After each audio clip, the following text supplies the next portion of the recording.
It's getting closer. March 2nd is the date that I've heard where DJI will release their FPV drone, also called the DJI FPV Combo.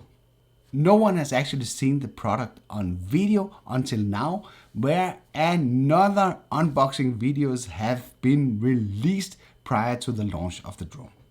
It almost seems like a tradition that these unboxing videos start to surface days or weeks before the product is actually launching. And this time it's a guy that's called SpiderMonkey FPV that got his hands on a showcase model that he's unboxing in an unboxing video. Yeah, what else should it be? If he's unboxing it. And I'm not here to steal the fame from this guy, so I would highly recommend that you drop down to the subscribe button on his channel and press the bell next to it. So he's getting a lot of sweet loving from you guys, and tell him that Tech Drone Media sent you.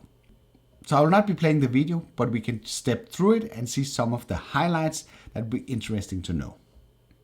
This is the box that you probably have seen before, and if you jump a little bit further into the video, you will see that the front cover of the box says "not for sale." I guess you missed that part. But it shows kind of what you would expect would be inside the box. There's the actual FPV drone, and there's the remote controller, as well as the new version 2 goggles.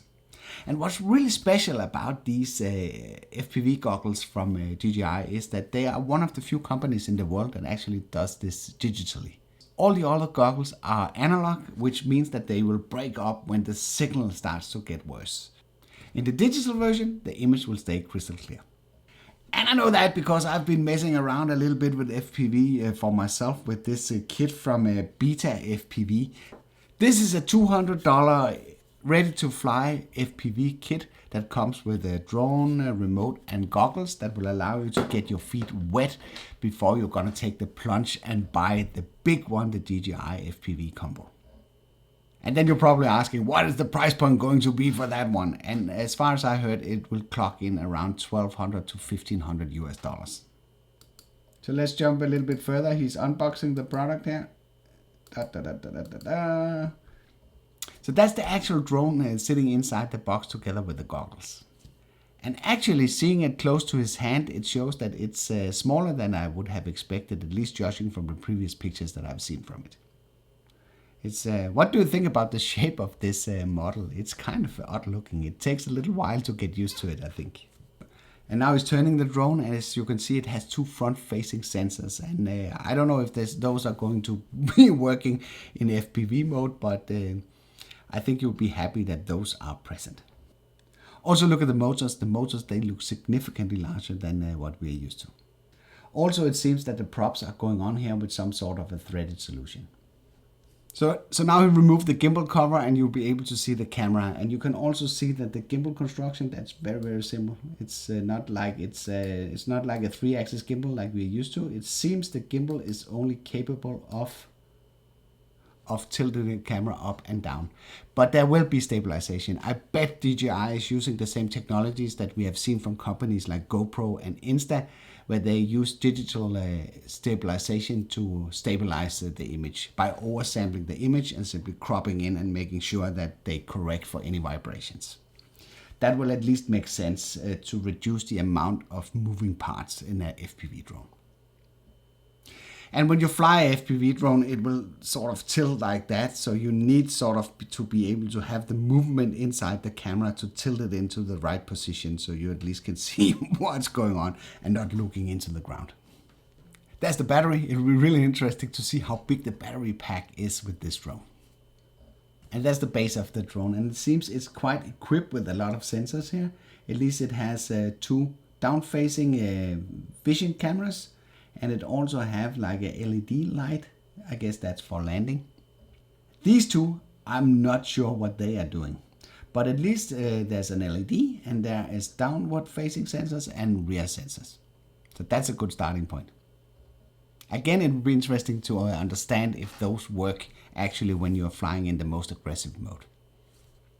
There's a better glimpse of the camera, and as you can see on this picture is that it's pretty wide. So I'm pretty sure about the digital stabilization. So now he's looking at the glasses. There's tons of videos out there that are covering the glasses because they were already released in mid-January. So I won't be spending much time on those. But one thing that will be interesting to see is how comfortable and how well they fit those glasses once you're wearing them. Those goggles. Goggles, not glasses, goggles. And there's the remote, and that's a new type of remote we haven't seen before for a DJI product. It's more like a game style controller, and actually looks a little bit like this. And it has a nice wide antenna on the top that will ensure a stable connection to the drone with low latency. Especially low latency when flying FPV drones is very, very important because you only have a fraction of a millisecond to react, and if that is going to be delayed, that's certainly going to lead into a crash. On the front of the remote, there's no real surprise. There's a power button. There's something that will allow you to sort of put in like a strap to hold the remote, and there's a custom button 1. Where it gets really interesting is when he flips the remote, there's a whole array of buttons on the sort of the top side of the remote. And I'm pretty sure, apart from being able to start and stop the camera and maybe take some pictures, and I'm pretty sure that these buttons are going to play an important role in the flight modes that are available for this FPV drone. If DJI only decides to release this drone with acro mode, where you have to do all the controlling by yourself, this will be a very, very expensive drone for you, because then you will crash it all the time. So I'm pretty sure that they have introduced or they have built some sort of flight modes that will make it a lot easier for you to navigate the drone. And they have put the switches in positions that will allow you to flick seamlessly between these modes. So when you are running into problems, you can switch it from one mode to another one. And I would assume the drone will just stop, keep the GPS position and the altitude. Something like that. At least having the capabilities to maintain your altitude and your position, that will save you from a lot of crashes. This is not something that you're getting with a normal FPV drone. You need to maintain the altitude by yourself, and there's a lot of stuff that you need to take care of, which makes you crash the drone all the time if you are unexperienced in FPV flying like I am. So these are the 3-bladed props that goes onto the thread that we looked at before. And because this is a very fast drone, these will be spinning very fast, so keep your fingers out of them.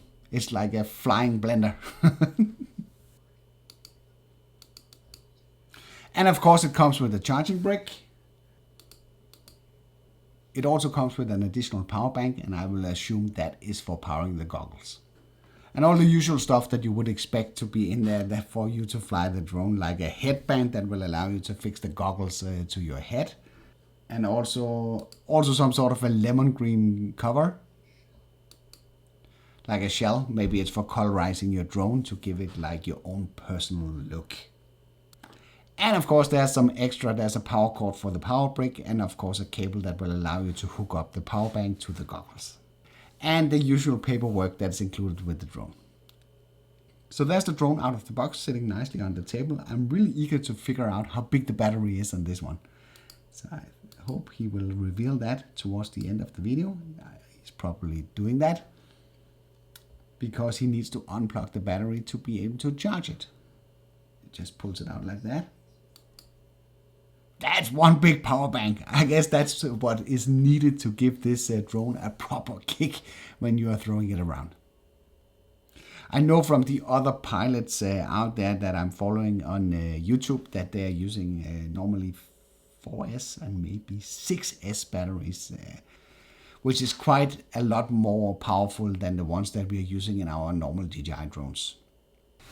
The rest of the unboxing video is more or less centered about making the controller ready for flight, as well as mounting the headband on the goggles. So that's pretty uninteresting.